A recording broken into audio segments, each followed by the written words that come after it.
So wonderful. So nice to be here with you.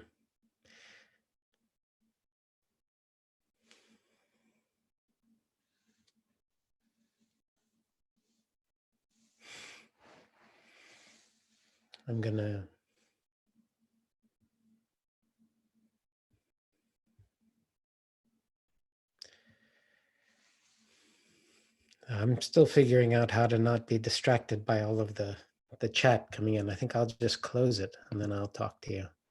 But you can stay on there. That's fine. Okay.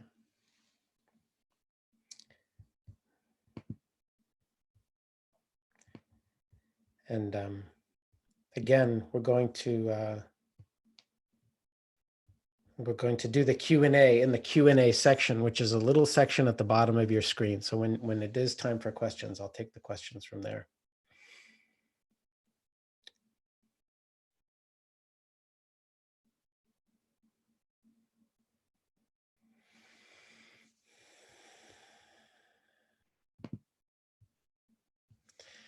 Okay.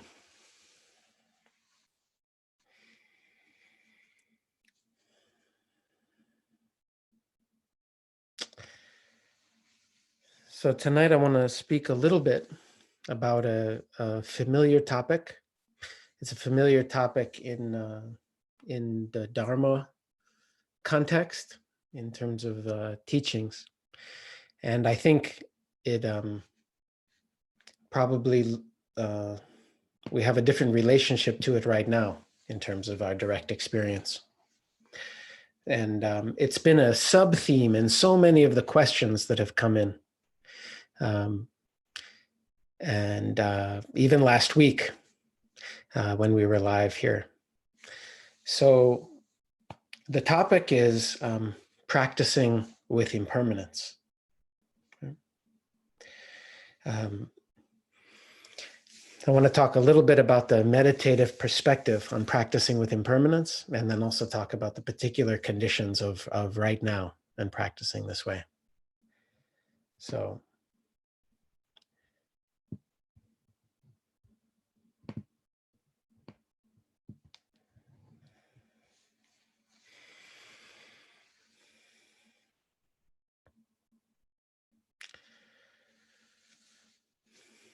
last week, somebody raised an interesting comment about feeling, a lot of doubt and disorientation. And, so much of and I hope you've been noticing this as you practice, so much of what we are dealing with from moment to moment right now is rapid change. Yeah. So that's a core part of the Buddhist teachings, anicca, impermanence. Right? You've heard that word repeated endless times if you've been in the Dharma world at all for a while. So anicca is the truth of change, right? And that is not just the truth right now. That is the truth all the time. The truth that all of our conditioned phenomena is in a state of constant flux. Yeah? That all of this, what we see, what we hear, what we smell, what we taste, physical forms, including our physical form, the physical forms of those that we love. Of course, certainly our inner worlds, our feelings and emotions, our states, the thoughts in our head, all of this is changing. It's in a state of flux. And this is the nature of things. This is not something that is only of this nature sometimes. This is always the nature of this mind-body and of this phenomenal world that we live in. It is the nature of change. And change is hard for us. This change is very hard. Sometimes change, we like it because it changes from being hard to not as hard, or something that we are uncomfortable with or is difficult goes away, and then we like change. But generally, part of the reason that this is even a teaching, right, is because this is something we human beings need to learn how to be in relationship with, right? And it's also a teaching because the implication is we do not know how to be in relationship to this nature of change, right? It's hard to be open with rapid change. And I know so many of you, so many of us, right? We are in this place where things as we thought they were are not that way anymore. And the pace of the change, even in terms of the views, even in terms of the news, even in terms of the outlook, and certainly in terms of the states that are present in the mind and body, the conditions of your life and your livelihood, the conditions of our neighbors and friends, conditions of your own health and the health of the people you love. These are in a state of flux, which is in a way accelerated. Yeah, I mean, not in a way, it is heightened right now. So this truth, which is always the truth of our human life, is it's really front and center. And it, and being with such rapid change, it is disorienting. Yeah, it is unsettling, right? Because we attempt, and this is true again all the time. We attempt to find some stability, some permanence within this nature of things. We try to put things together and find some stability, and this is not a bad thing. This is admirable and wonderful when we can achieve it for any period of time. So it brings some stability to have the conditions be somewhat stable. So there's nothing like inherently wrong with that. But most of us are unprepared to practice with and to be with any semblance of okayness, really rapid change. And so in the practice, in the meditation practice, we practice being with change. That's what we're actually practicing. And when you get used to meditating, and you get there can be times when the change internally is so rapid, there's so much that even the sense of like the way things are, even the stability of perception and phenomena is breaking down very rapidly from moment to moment. So there's actually something in the process just of meditative training itself, which is a learning how to be with degrees of impermanence that we don't usually open to. And the psyche. And so as you sit, and this is, I'm talking about in under ordinary conditions in your life, you sit with the changing nature of your own thoughts. If you sit here in awareness, you almost can't help but notice, okay, so there's presence, and then there's the changing thoughts that are happening. If you're sitting every morning, you can't help but notice this. I'm having these kind of thoughts this morning, or this kind of morning, it's all these kinds of thoughts. Or maybe you notice, in the beginning of the sitting, this, and then this, and then this, and then this, and this. And the awareness is here through it. So you get used to being present with change in the mind. You get used to being present, and we're practicing this. It's not like it should be something you're used to, but we do get used to practicing with the changing constellations of emotions. Rather than managing our emotions the way we usually do, or trying to optimize them or get rid of these ones and encourage these ones, we sit with the flux of our experience, which includes, this thought arises, we have an emotion, we let it fill the space of awareness, notice how it moves and changes, and something else arises, a different emotion comes, and we sit with this process, which is also changing. The sensations in our bodies are changing. So in a way, we're sitting with change all the time. That's what we're practicing. Now, again, as I said, when we get, in a way, when the meditation starts deepening, sometimes that change is quite accelerated. And the psyche is used to trying to find its stability in the conditions. And so it gets very disorienting. That's a part of meditative practice, is getting disoriented like that. trying to hang on to a sense of where you are and not being able to. And the psyche then it is forced to relax. It's forced to let go. It's almost like, because there's not much substantial to hold on to orient with. Oh, this idea, this outlook, this view, this sense of the body, this location, even the sense of awareness itself, sometimes it can be breaking it. So we call it the psyche or whatever. Something has to learn how to just like let go, relax with the changing conditions, and not be trying to find your anchor in the conditions themselves. So again, this is not what we're used to. This meditative way is radical. It is really different. Yeah, it's really different. Again, this is not in opposition to like, trying to stabilize the conditions of your life. That is admirable and fine. But again, that is always temporary. So this other way is very important too. Usually in this seat of teaching, we kind of have to, except for people, there's always a subset of people who at that moment are going through some colossal change in their life. And that truth is just front and center. And the need to learn how to like navigate this territory is just really obvious to them. And often a whole lot of people, it's sort of vague or, okay, yeah. But I think right now, for so many of us, this truth is front and center. It is unavoidable. It's so close that it's almost hard to look at anything else.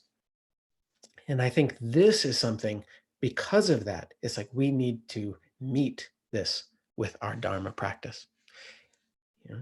This is the truth of anicca. This is a foundational dimension of life that we need to learn how to be with, period. Because the actuality of life is the truth of change. Even just our aging bodies and the fact that these are not subject to our control now or really ever, despite our intentions and our, what we're trying to do, right? And his body is not subject to our control in so many ways. So, there are times when your meditative development unfolds because of meditative conditions.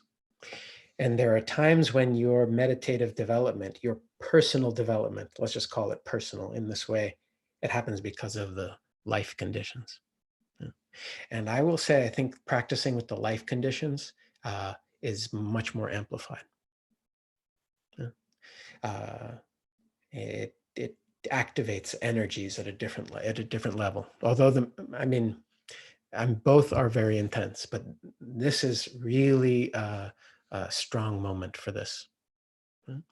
And so you get to practice with, you have to, right? It's not that you get to, this isn't like you want to necessarily, but we have to, for our own sanity, so that we can come through this and hopefully learn something in the process.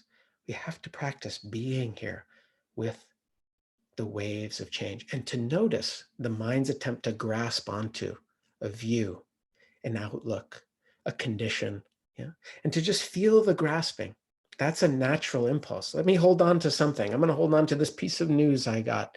I'm going to hold on to this, this thing I read from so-and-so, or I'm going to hold on to the idea that things are going to open up soon, or I'm going to just believe that, what have you. So it's okay. It's okay to cling to things, but to notice it. Yeah, to notice it.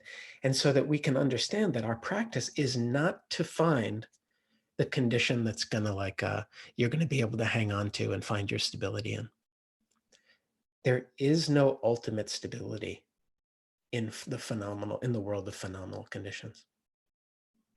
It's just not to be found. There's relative stability, and that's beautiful. We can enjoy that. But there's another layer that practice invites, which is actually we need to learn how to be with this truth of anicca, and to learn how to let go into it, with it, because this is the truth of this phenomenal world, you know, in terms of our loving and losing and the you know, the all the people we care about and all the conditions that they're in, and the inevitability of death and the unknown timing of any of our own demise or the people that we, you know, that we love and care about. Our health, our jobs, this is what we're practicing with. And again, this is not saying that practicing like this with the conditions, all of a sudden you're going to feel great or that this is going to be easy. No. No. But liberation, you know, we want to incline the mind toward liberation within the things as they are. That's what these teachings are pointing to. And that path is much more arduous than people think. It's harder than people think. A lot of people have the idea of meditation as like, oh, this is going to be something that's going to relax me. And it can do that too. This is going to be something that's just going to calm me down or make me, and it can do that too. But people underestimate the ferocity of the path. They're really it's harder than people think, because actually, if you follow it, it takes you through a kind of the dissolution of the usual anchor points for our, where we usually anchor even our sense of identity.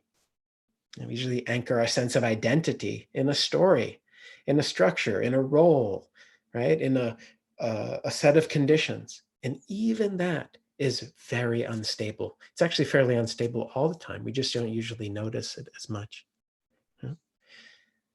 So we're practicing with change. Yeah? It doesn't mean you should be able to let go or that you should even try to let go, but we want to be with the conditions, to feel the nature of the grasping, the desperate attempt to find the solidity. And then the psyche, just organically, out of your own basic intelligence, it will start to learn how to, little by little, let go of that, the tight fist of grasping, or the constant need, or even the delusion, the idea that you are going to find the anchor that will last you, yeah, or that will really be the one. So I'm saying this about impermanence because this is what we're practicing with. Right? It doesn't mean you should anything. It just means this is the nature of this mind and this body. This is the nature of these conditions. Everything that arises, everything that is born dies. Everything that comes into being fades. And yet through it all, something is knowing it. I could say, you are here knowing it, but we don't understand what this you is. I am here knowing it, but we don't understand what this I is pointing to. Something is here throughout. And usually we only have the conditions as our anchor point, or even as our reference, or what we even know is here. And yet, as you who've been coming, you know, if you've been listening to me week after week or for any period of time, I'm always pointing to this or touching into this. Something here throughout it that's knowing that which is coming into being and going away. Yeah. And just because that's true doesn't mean you say like, oh, I'll just camp out there. No, you don't get to camp out anywhere that will last like that. And yet even your decision to camp out happens within something that is here. As we attend to conditions and learn and just out of necessity, you know, relax some of this tight habit of grasping, we start to just rest in our nature a little bit more. A little bit more. Yeah. So I invite you, practice with what arises. Notice this constant change. If it leads you, often the constant change of the mind and the conditions, it usually sends people into just thinking and figuring it out. I'm going to figure it all out. Or into paralyzing doubt. I don't know what I'm doing. I don't know where I'm going to go. I don't know who I'm going to be, or how's it going to be, or how do I orient? Usually we go right into thinking. And my invitation to you is pause. Notice the tendency to go into solving and thinking and creating a new framework. And just, you can always do that later. But for a little bit, Just don't. Stay here with the truth of change. Stay here, right, with the changing conditions, with the not knowing, with the confusion, with the breakdown of the structures. Stay here. Stay here.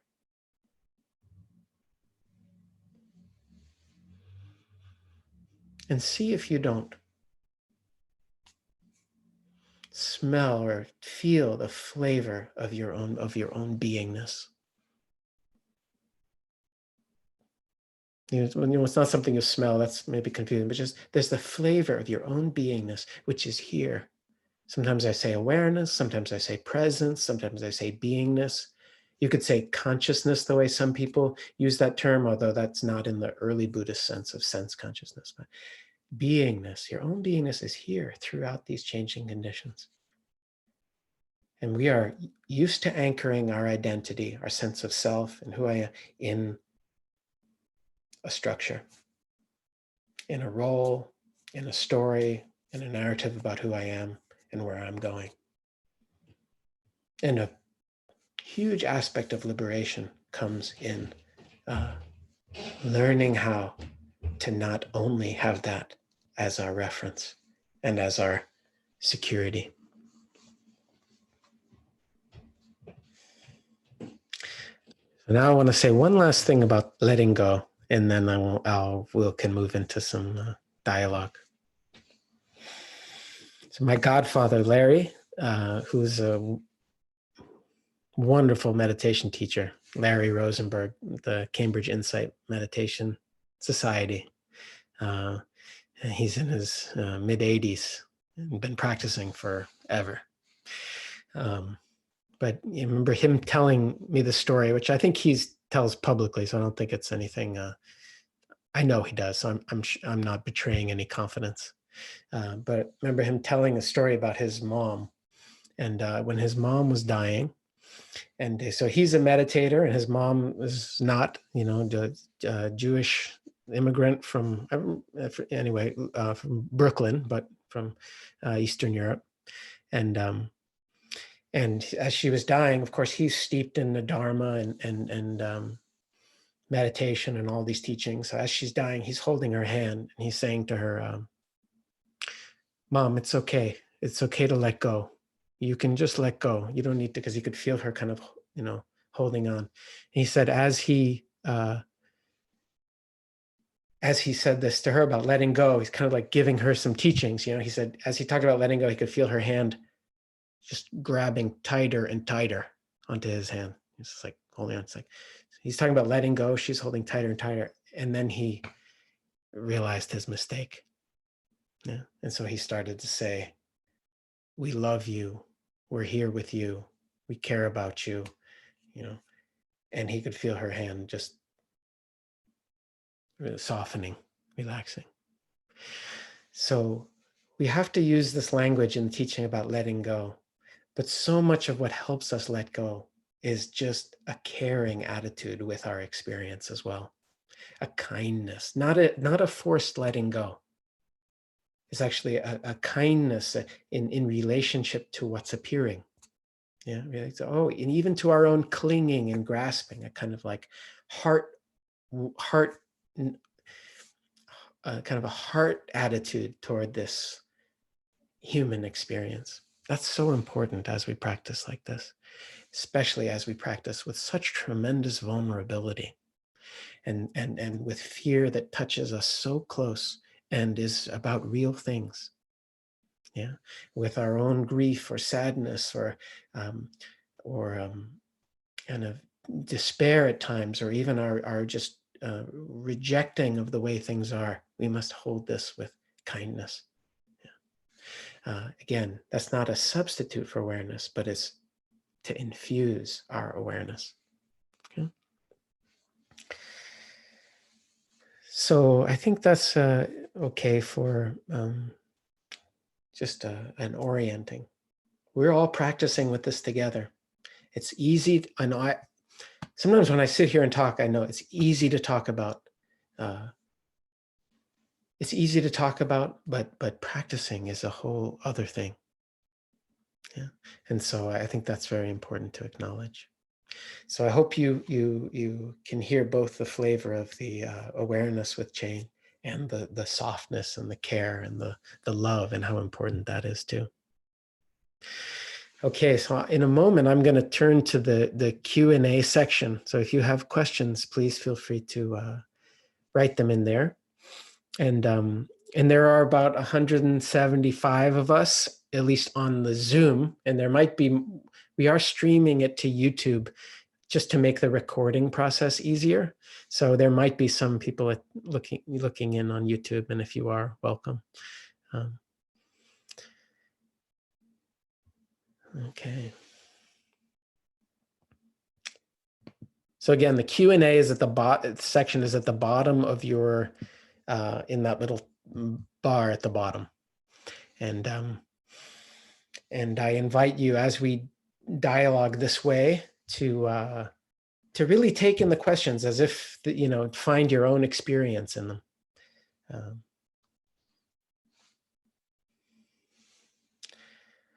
Okay.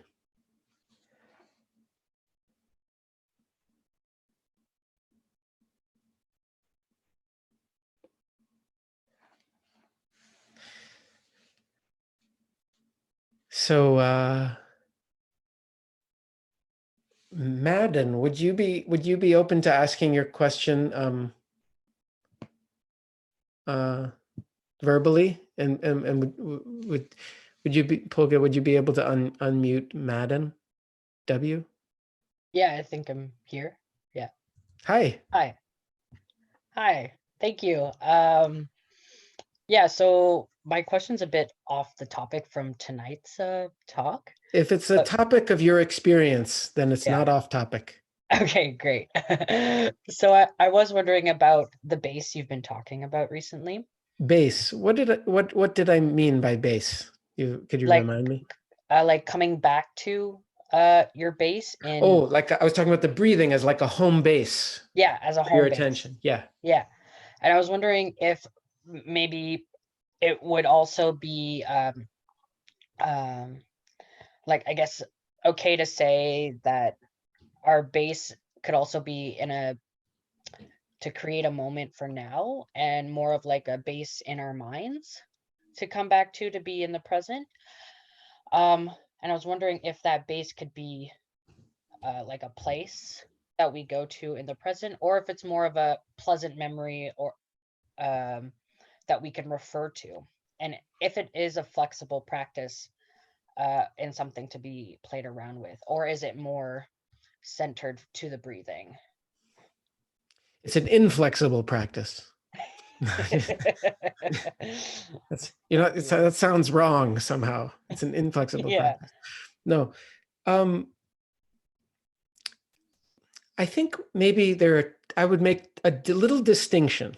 So when I talk about the breathing as like an anchor for attention or like a home base, it's serving a very particular function. And the particular function is having your present moment attention connect with something that's happening right now to stabilize the attending. Right? So it's actually not, there are things that can bring a kind of stability to your system that are not doing that. Like, for example, thinking about something that is very soothing to you, or a memory that's very cohering. That could just cohere you and you're just thinking about it. Yeah. But it might not be an anchor for your present moment attention, although it could be. Right. So usually when we use the term anchor like that, or like a home base, we're talking about some aspect of present moment phenomena that you can connect with. And actually a memory could be that. But usually we don't encourage people to use a memory like that, just because thoughts are not as, most people kind of tend to get lost in them. Right. So you can do that. But usually what you'll end up doing is just being in the memory rather than aware with the memory. Right? Okay. So everything's flexible. You should practice and explore your experience, and feel free to do that. Like, try lots of different stuff. Okay. And I would say that in the way that I'm talking about a support for awareness or a home base, it can be very useful for that to be like a, something that's not a thought. Okay. Yeah. Okay. Although, of course, people use mantras that way, and mantras are basically a thought you repeat over and over again. Right. Yeah. Right. So again, it's not like good or bad, but I would explore it. Again, you can see if doing it with phenomena like even hearing helps you connect with awareness in a way that vivifies the awarenessing, in a way that makes it easier to notice other experiences that appear, or whether you kind of get lost in it. So mantras are very powerful, but usually the mantra, you get absorbed in it and you kind of lose touch. I don't have a ton of experience working with mantras, so Okay. if I'm wrong, just, but my sense is you can get kind of absorbed in it. There are certain kind of absorption practices where you lose touch with the kind of like the senses in a way. So that would just be my only comment Okay. about that. Is that helpful? Yes, very. Yeah, and even a friend of mine also mentioned that even focusing like on a flame or something Mhm. and bringing it to like that, bringing it as your home base. And I was Yeah. like, that's very You could even interesting. you can even use seeing as a home Yeah. base, because actually Yeah. the visual field Right. can be a base. I used to do that like back when I used to go running, which was many, many years ago. Just so in case, just in all honesty, that Yeah. was many years ago that I did running. But when, running, you could just use the visual field as an Right. anchor Yeah. for the wakefulness. And it's just very stable and the body's just like moving within it. And this kind Mm, of sense of stillness. So there's many ways you can play with perfect. that. Thank you so much. Yeah. Welcome. Um,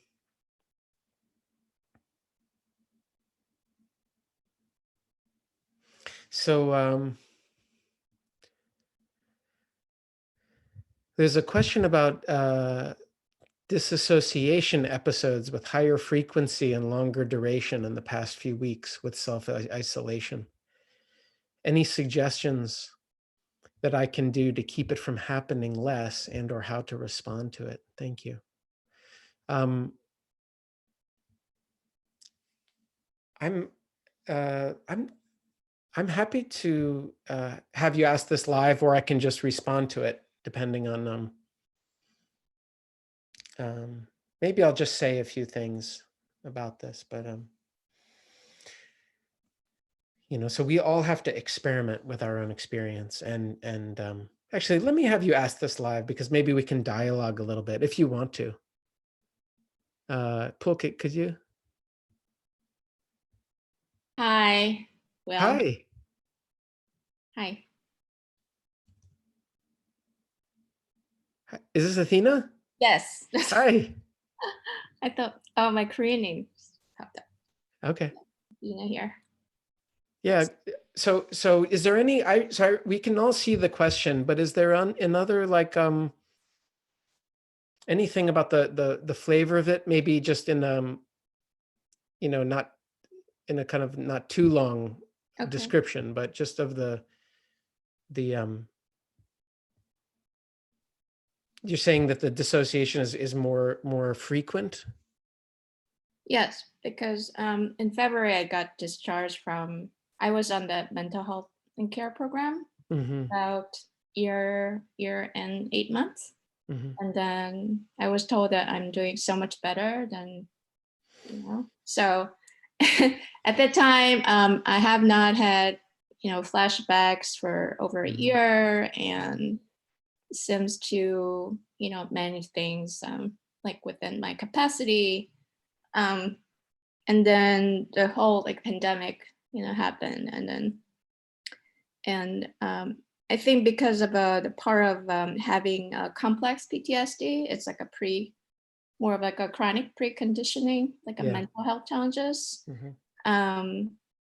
I think I felt like strongly that I was doing very well in the beginning, the first few weeks. And then even before I knew it, like things just kind of got escalated and changed. So the flavor of a dissociation is when I try to kind of explain it, it's that like I get disconnected, just detached from the surroundings, Mhm. even like from my body. Yeah. And then it's good when I'm aware that I had having dissociation, or just then I could like kind of snap and back to the present moment. Or I could like go on for hours, Mhm. say like in the middle of the night, and then just like being like kind of really fogged out or like checked out. Mhm. Yeah. Yeah. So my guess would be that you have ways of working with this that you have found to be supportive, and ways of working with this that you have found to be less supportive. Is that right? Well, based on my experience with some treatments and research, sensorial activities like touching and feeling. So like I do like take out like a hot bath. It helps me kind of like Yeah. awake Yeah. my sensations, both on my body and mind. Mhm. Also, when I go out for a walk, then I smell flowers. Mhm. Maybe like touch the leaves, and it Yeah. also helps. Or cooking and smelling, just to basically kind of awakening my senses. I Yeah. think that's kind of helped me feel oriented or in touch with the reality. Mhm. Feel like just a dissociation, I could only like assume that it must have been like happening for a very, very long time since I was very little. Mhm. And it was helpful at the time to survive from Of the course. trauma, but it's course. no longer supportive to me because I'm not in immediate danger or traumatic like situations. Yeah. So I wonder if there's even, I'm not always aware of it, but maybe there's like emotional flashback just kind of taken over, and then it's my like default mode, like dissociation. I would just say, I think you just tonight in just what you shared, you're like teaching us about this, right? You have actually a lot of uh, knowledge about this, and about what is helpful and what is cohering. And I think just all the things you said, those are all things that just really make sense to me about connecting through the senses. And your meditative practice, of course, you can use to help you do that, smelling flowers, walking. And so I think that's, I would just encourage you to trust what you know.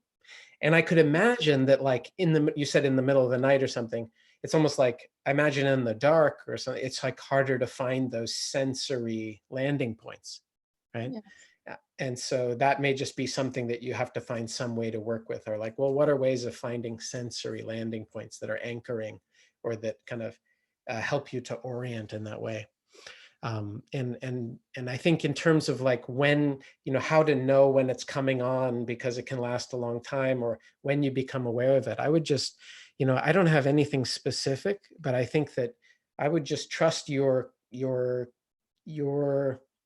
where youth would think to look. Like, well, what are signs, approaching that with curiosity, as I'm sure, I know you and you've been practicing for a while, so I know I'm sure you've been doing that in many ways. So I would just say, trust what you know, because I think you know a lot about this, and I just can tell by the way you are sharing it. And it's probably, I'm certain that what you just shared will be helpful for many people in just here tonight. So thank you for that. Thank you. Can I add something quick? Sure.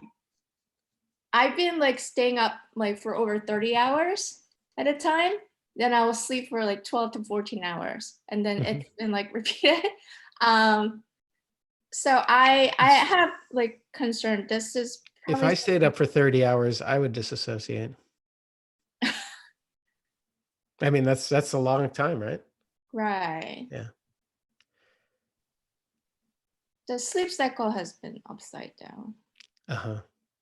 Yeah, I mean, again, I think you trust yourself on that, but I think if you could try to work with that too in some way, and then, but yeah, sometimes the conditions are defining, and and we have to roll with them. So it's not just about, what you're doing. So I would just, but yeah, I could imagine that contributing.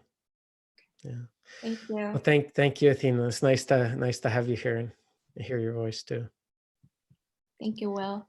Yeah. Okay, got a few more. Let me just see.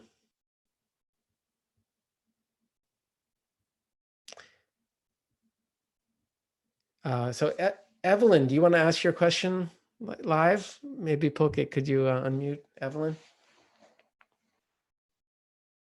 Unmute. Hello? Go ahead. Hi. Good to talk with you. Yeah, I was just, it's a question I've had for a long time because a lot of meditation practice is about being with the present moment. All And of it. yeah, and I have found the kind of a longer view of time to be more forgiving and a place where I find that I can be with change, you know, by seeing the moments over time, or like this is just this moment, but it's not every moment. One thing I've been holding is like that happiness isn't measured every day. So just because not happy in this moment doesn't, you know, if I look over a period of time, that feels better. Yeah. And I think during this crisis, it has been like get through each day, but it's still a longer view of time where hope and possibility feels more real. So Sure. I just had this curiosity about how that long view of time fits within the Dharma. They're both important. It's not one or the other. Of course, we, you know, in all the whole construct of all these teachings involves frameworks in time, development and aspiration, and anything that has a path needs you know, that unfolds in time in a way. So it's a seeming contradiction, you know, but it's not actually. It's you know, you need to be able to imagine a future in order to want to practice, right? You have to imagine progress or development, even if your idea of what it is may not be what it turns out to be, right? You need some. So that's extremely important. I would encourage you to not abandon your capacity to imagine the future or to find, you know, hope and possibility. It's just that we want to not have that.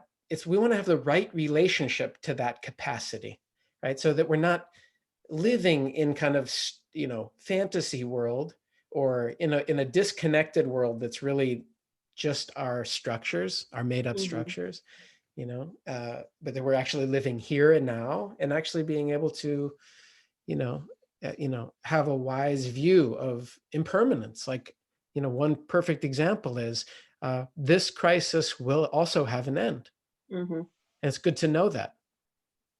Yeah, it's good to know that because it helps people remember actually what I do today. You know, I'm going to have to look back on it at some point. I think that's good in a crisis for people to have that kind of long-term view. How I behave is something I'll remember. You know, if I live through it, I'll remember. So that's something that can be motivating. You know, and so I don't think it's, you know, I don't think it's one or the other inherently. Now, it is very useful for you to look at how you use those structures. Do you use them as a way of making it all okay so that you don't deal with actuality? Because sometimes we can be good at that. So like, oh, you know, happiness isn't measured in day, and we can use that to put off seeing what's true right in front of our eyes, right? And that's a way that a lot of us can live, or we have lived at various times, where we are living in a kind of mental construct and using it as a way to not look at the way things are, to not make changes that we really are ready to make or want to make because they're hard, you know, or to not see what's not okay that's happening in the present because we have some idea of like, well, it'll be okay, right? So I think that's a very important topic. So it's not that kind of thinking, long-term thinking, is good or bad. It's good to be able to, and now we really want to pay attention to how you use it, you know. Just like you could use a teaching on the present moment to ignore history, you know, so like you could pretend that there's no, you know, so like, oh, it's just here and now, everything's here and now, life is here and now. And then if people have, you know, we could not look at systems or structures or, you know, the arc of history, which is important. We need to do that also so that we can understand conditionality and how it's manifesting in the present within that kind of context. So it's really both, but we want to always look at how am I using this, or how am I being used by it? Is that helpful at all? Yeah, it doesn't feel as dialectical as it seemed to me. So, or I mean, opposite. That was what I was As trying opposite. to say. Yeah, good. No, I mean, a lot of the teachings involve reflection and contemplation, even death contemplation, or, contemplating. Yeah, that's a very useful capacity. Yeah, it's important. Thank you, Evelyn. Thank you. Yeah. Tony. Oh, this is from Jeff. Okay. Jeff. In early Buddhism, there are 5 aggregates, one being consciousness. Is what you refer to as awareness or being the same as this? If not, can you explain the difference? So this one I think I can answer. And if you want to, but Pulkit, why don't you unmute Tony, and that way, if there's a follow-up, you can ask it. So for those of you who don't know what Tony means by the 5 aggregates, and one of them being consciousness, this is a teaching from early Buddhism. So consciousness, the way that term, vijnana, is used in the early Buddhist texts, it has a very specific meaning. And it has to do with sense consciousness. It's sort of like a mental factor that appears at the moment of contact between a sense, an object, and consciousness arises in that moment. And in that way of looking at consciousness is a conditioned factor. It's not the way I'm talking about awareness or being. So it would not be the same. Yeah, so that's conditioned consciousness. And there are very specific texts where people get held to account for taking consciousness as self. This is what I am, because they're talking about that kind of really impermanent sense consciousness. So no, I'm talking about,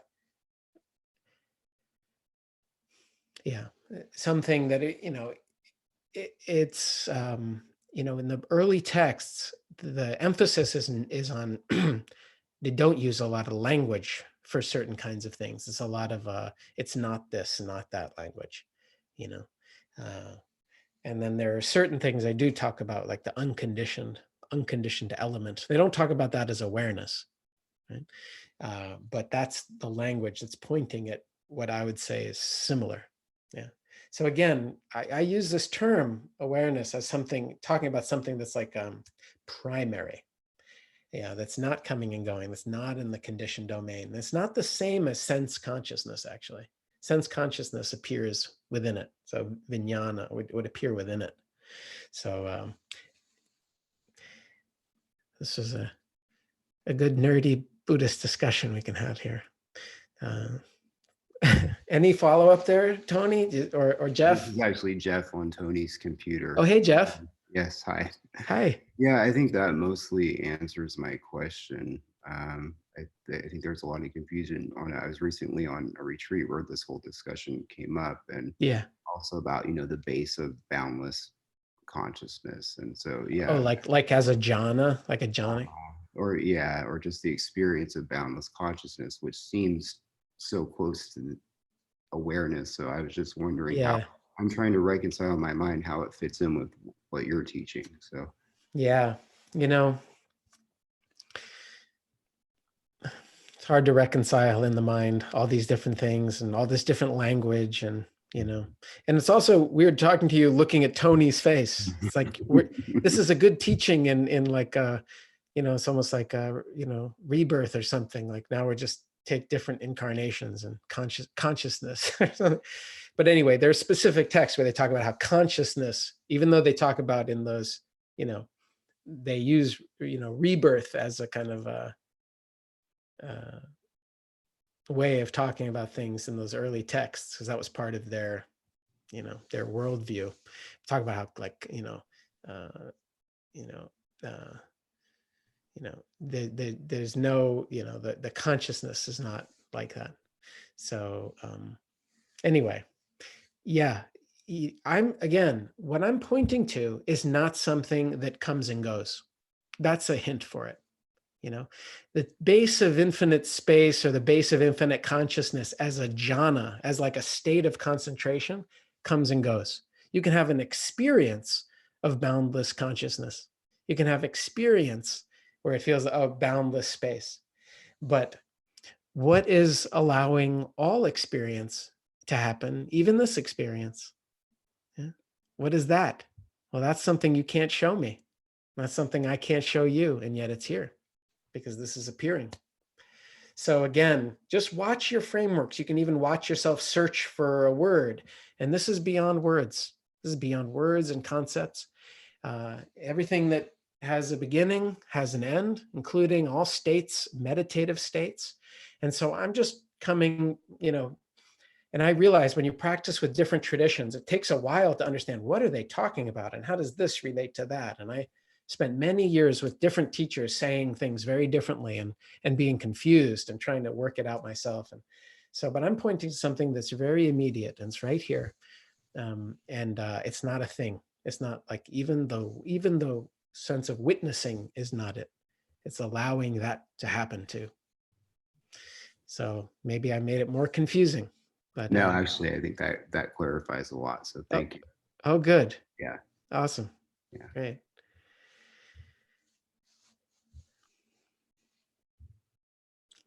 Okay, let me just look at the time for a second. All right.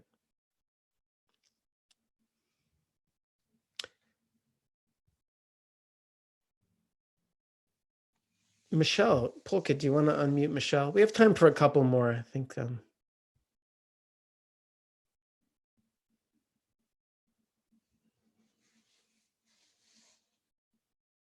Hello?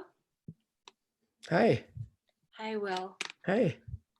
I'm here with my fiance and I'm loving your daily and Sunday night songs, and your father's also.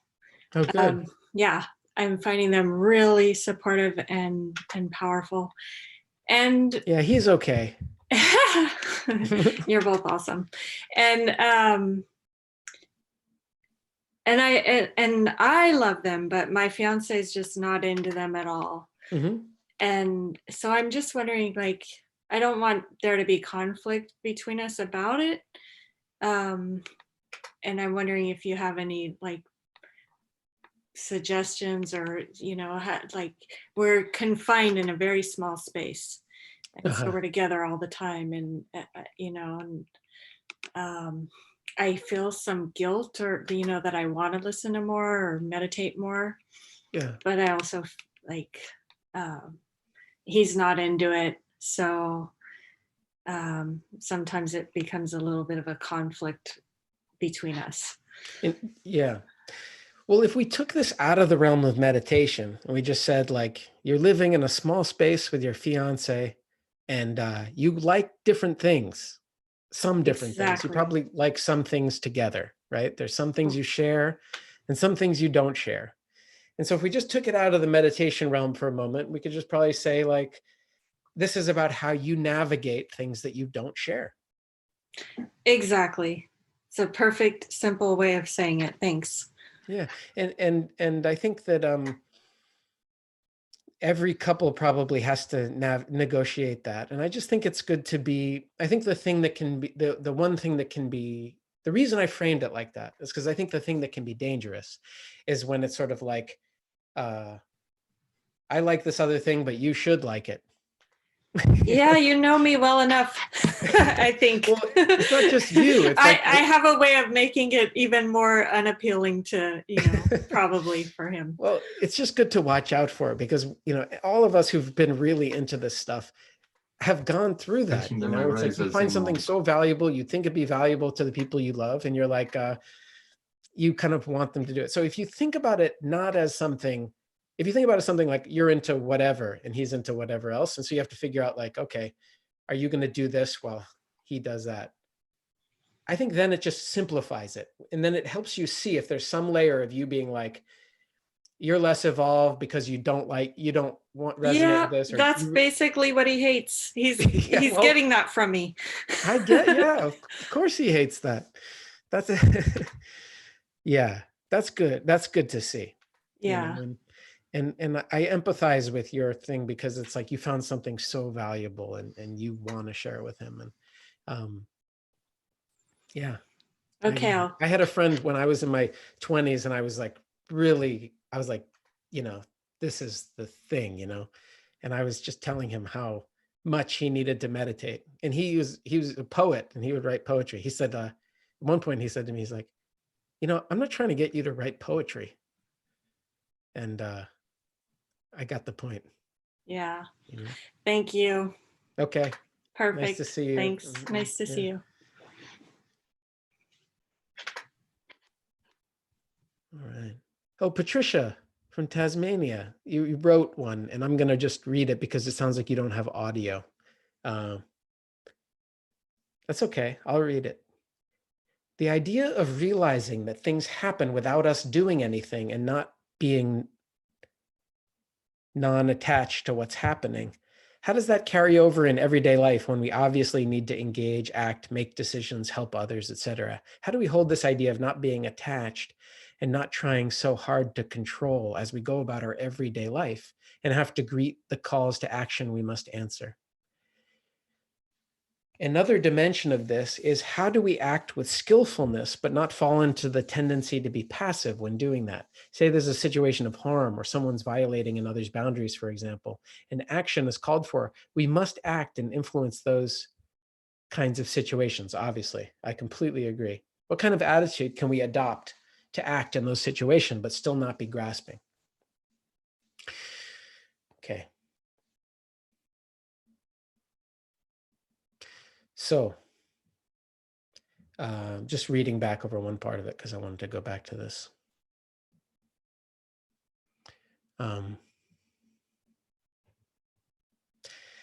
Yeah.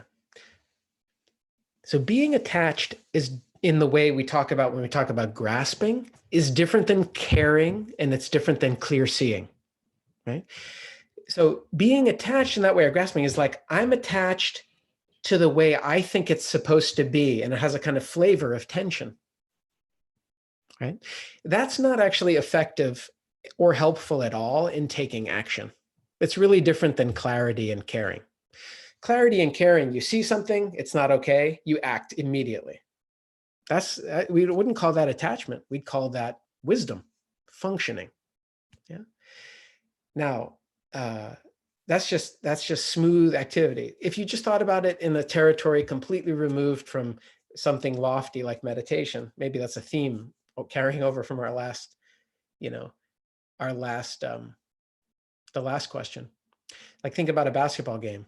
You're playing basketball or any kind of sport or activity, and you're attached to making the basket, or you're attached to your team winning in a way that's like making you tense. That's really not helpful in terms of performance. It's understandable. It's a high stakes game. You really want to win. It matters whether you make it or not in terms of your career or your stats. But you can notice that extra clinging, and your job is to let it go and just be in the flow of playing. That's your job because it makes you more effective. So you basically, in your own experience, I think it's a really, really important question. Your own experience, you have to get used to that flavor of, you're not controlling the conditions, right? But you're awake in them. And actually that grasping is this extra diluted idea that we can control other people. Responding to other people is completely different. Stopping other people is completely different. But that illusion of like, I can make you, that is an extra thing. So that's like a flavor. And we just got to get used to that flavor of grasping. Yeah? And you can feel that tension, and your job is just to include it in awareness. Oh, it happens all the time, all day long. I want it to be that way. I need you to be this way. And that's what we want to practice with. And again, that doesn't even facilitate action. When we're less graspy like that, actually, we're much more fluid. We can be much quicker. Yeah. Also, and partly we can be much quicker because we're actually attuned to the actual conditions. And our whole system then can respond to the actual situation in ways that sometimes our thinking mind is not fast enough.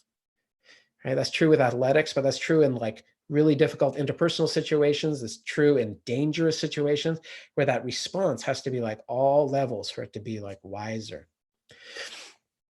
So it's impossible to say how to act with skillfulness, but these aspects are very helpful. Presence, awareness, in touch with, and in touch, and noticing the kind of like grasping response and not letting that take over, because that makes you tight.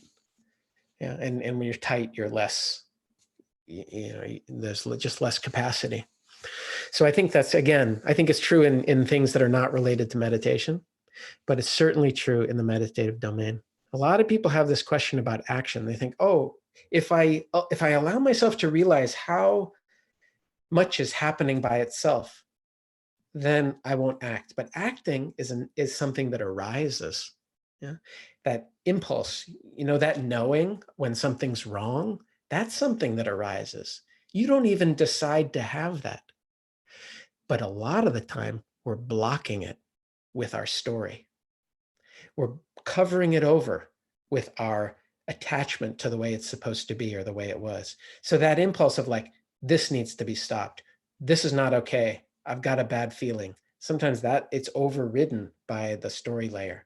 So actually being present and in tune helps us have access to more information on these levels. And I think that's really helpful in acting, in taking action. And I say this a lot because I think it's important to say, if this practice made people passive and like made them less engaged in the world, or like they allowed terrible things to happen to other people, you mentioned like harm is being caused or violating somebody else's boundaries. If this made people like, I wouldn't teach it, because I would feel like that would be a disservice. Oh, it's okay, it's all impermanent. No, suffering is real, right? People are really suffering. And when we are open-hearted and present, we want to respond to that directly and immediately in the ways we can, and not be also then only attached to the outcome, because the outcome's out of our control too. We can have inputs, but we don't actually control the outcome, as humbling as that is. So thank you for that, Patricia. I know we could talk about that longer. That's an important one. I hope that, because we can't go back and forth, but I hope that gets to what you're asking about.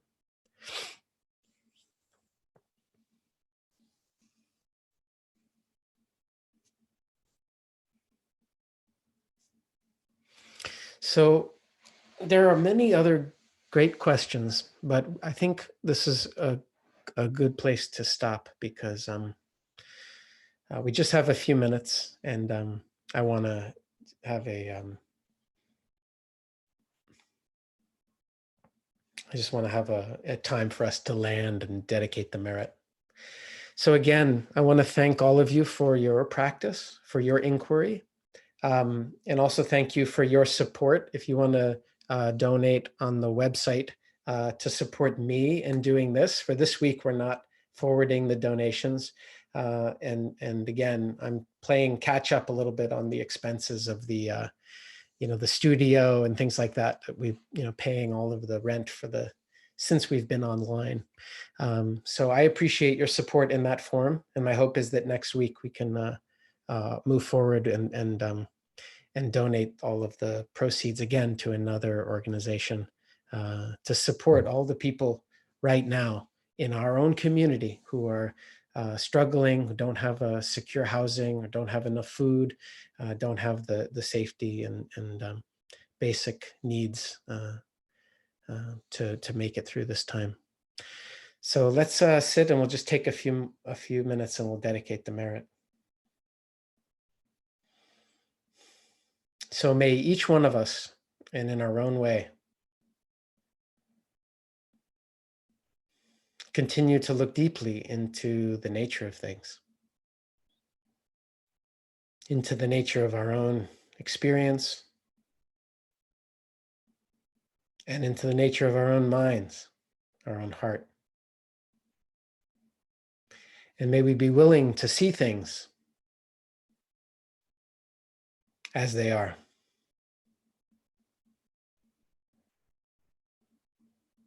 And may this clear seeing, this clear knowing free us. And may this be for the benefit of all beings everywhere.